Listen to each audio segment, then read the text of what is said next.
الحمد لله نحمده ونستعينه ونستغفره ونعوذ بالله من شرور أنفسنا وسيئات أعمالنا من يهده الله فلا مضل له ومن يضلله فلا هادي له وأشهد أن لا إله إلا الله وحده لا شريك له وأشهد أن محمدا عبده ورسوله صلى الله عليه وسلم اللهم صل على محمد وعلى آل محمد كما صليت على إبراهيم وعلى آل إبراهيم إنك حميد مجيد اللهم بارك على محمد وعلى آل محمد كما باركت على إبراهيم وعلى آل إبراهيم إنك حميد مجيد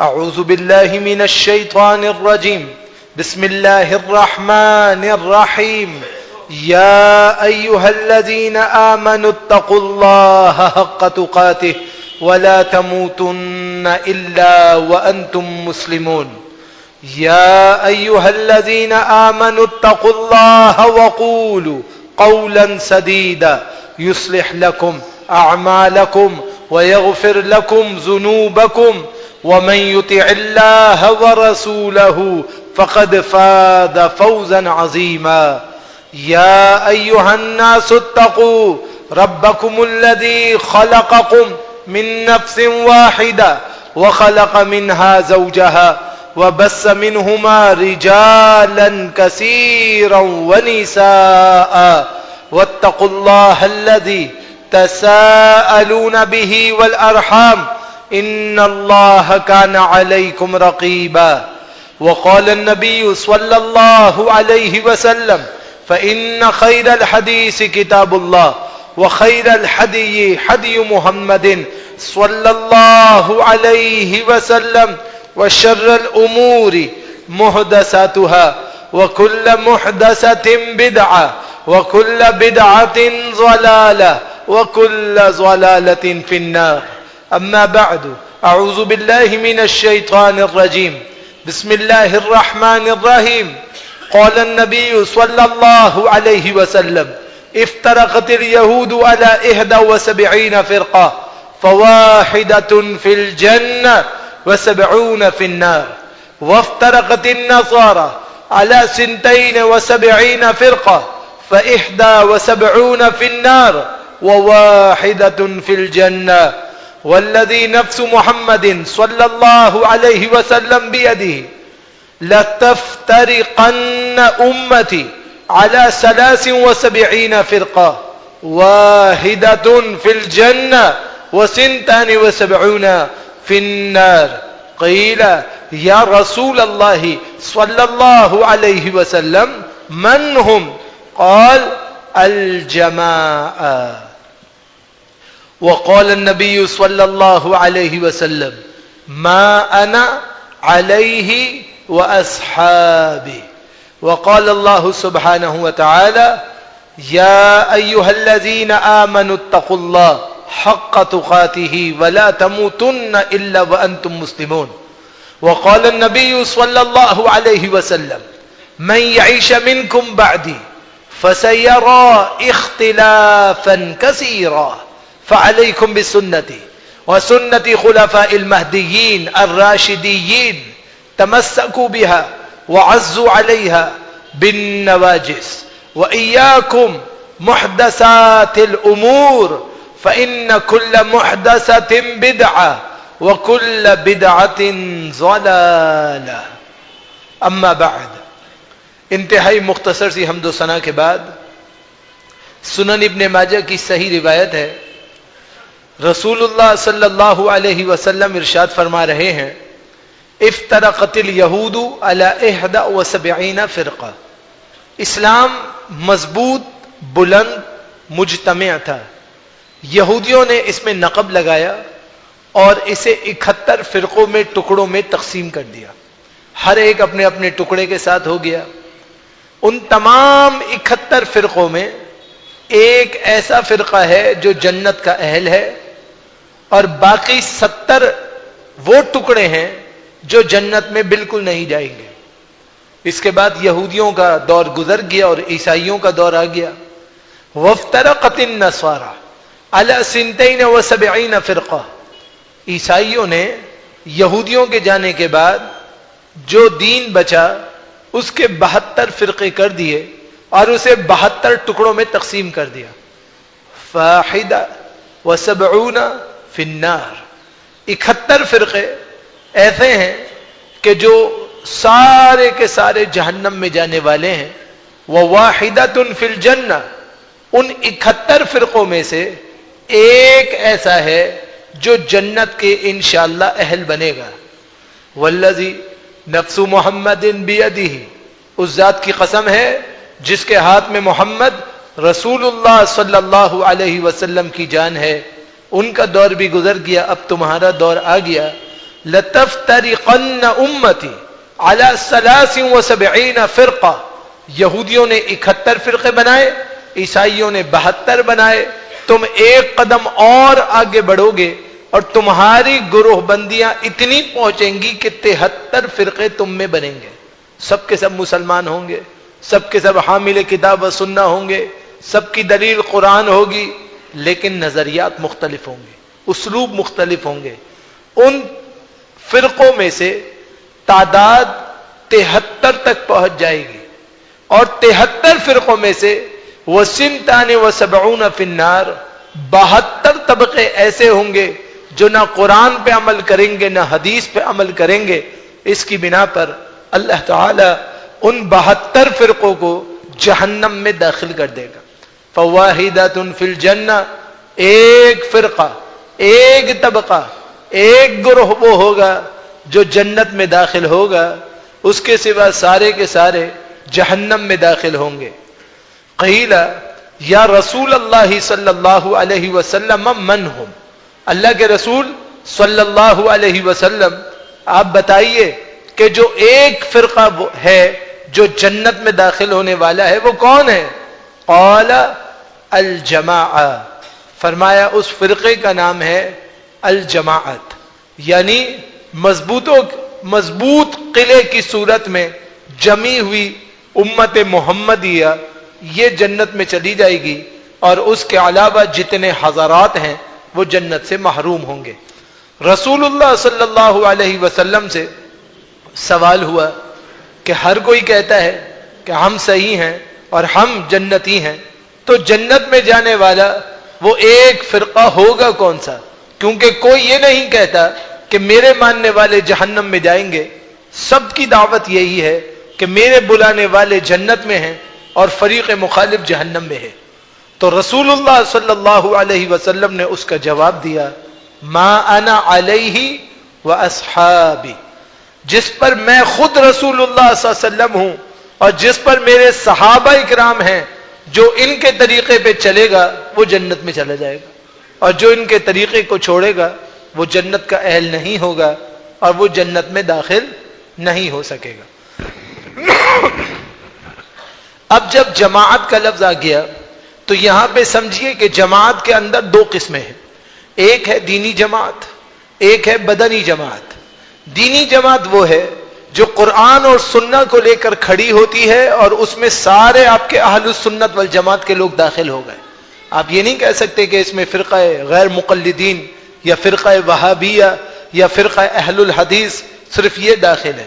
نہیں، ایک ہے دینی جماعت، قرآن اور سنت کو اختیار کرنے والے، رسول اللہ اور صحابہ کے طریقے کو اختیار کرنے والے، یہ جماعت کے اندر داخل ہیں.